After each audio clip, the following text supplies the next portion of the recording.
네, 이렇게 캄보디아에서 한국인을 상대로 한 범죄가 잇따르면서 정부가 적극적으로 나서야 한다는 목소리가 커지고 있습니다. 오늘 경찰이 한국인을 대상으로 한 범죄를 도맡을 코리안 데스크를 현지에 설치하고 국경을 넘어선 합동 작전을 벌이겠다고 대책을 내놨습니다. 최재원 기자입니다.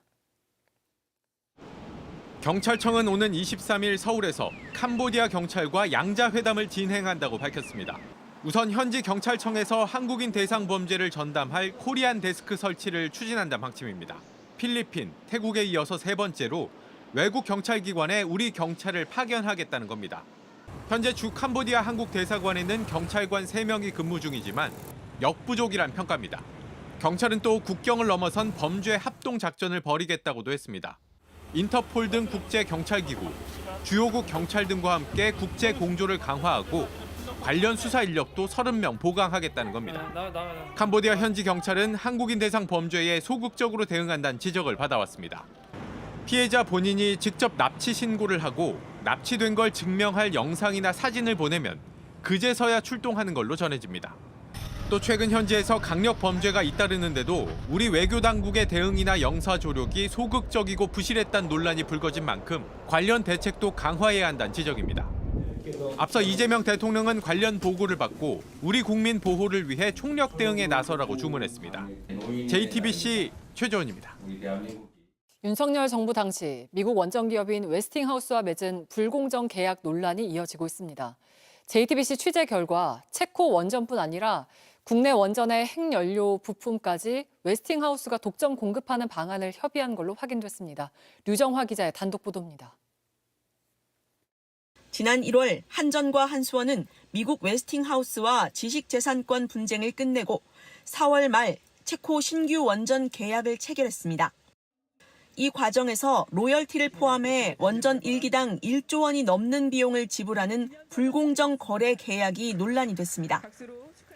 그런데 JTBC 취재 결과 한수원은 웨스팅하우스에 국내 원전의 핵연료 부품 독점 공급권까지 주는 방안을 협의한 것으로 확인됐습니다. 4월 초 작성된 한수원 내부 보고자료입니다. 체코 원전은 물론이고 체코 원전의 연료 계약 종료 시, 즉 최대 2048년까지 모든 국내 원전의 피복관 등에 사용되는 원소재를 웨스팅하우스가 독점 공급한다고 돼 있습니다. 피복관 기술은 방사선 물질의 외부 유출을 막고 핵 분열 시 생기는 열을 냉각수에 전달하는 원전의 핵심 소재인데 한국은 수년간의 국제소송 끝에 이 원천 기술을 확보해 3년 뒤 상용화를 앞두고 있습니다. 그러나 이 협의대로라면 한국은 원천 기술을 확보하고서도 소재 공급과 가격 협상에서 웨스팅하우스에 종속될 수 있다는 우려가 나옵니다.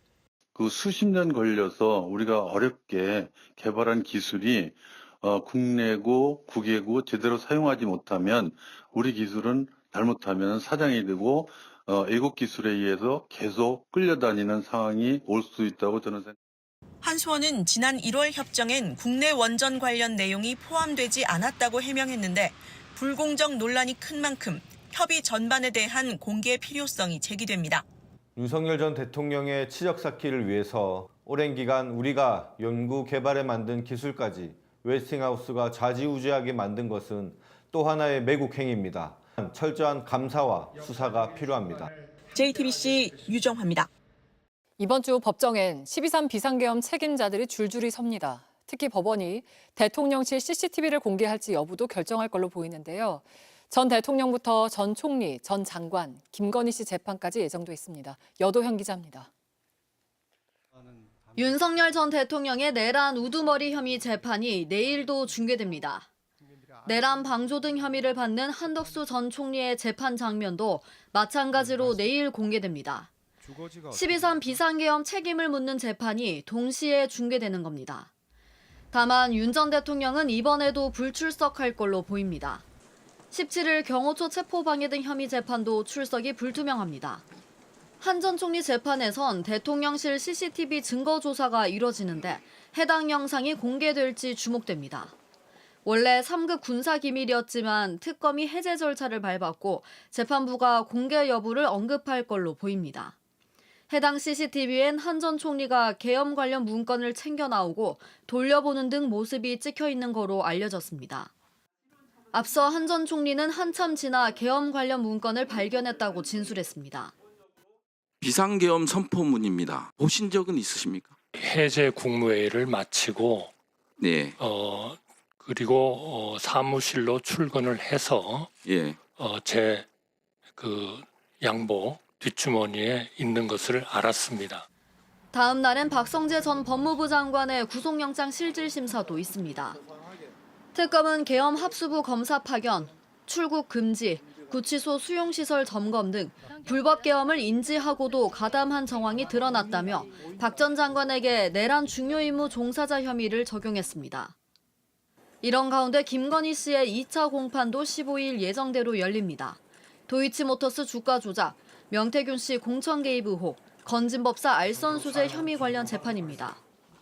다음 주 재판에선 도이치 1차 주포와 파일명 김건희 엑셀의 관리자, 그리고 공천 개입 의혹을 최초로 제보한 강혜경 씨가 증인대에 섭니다.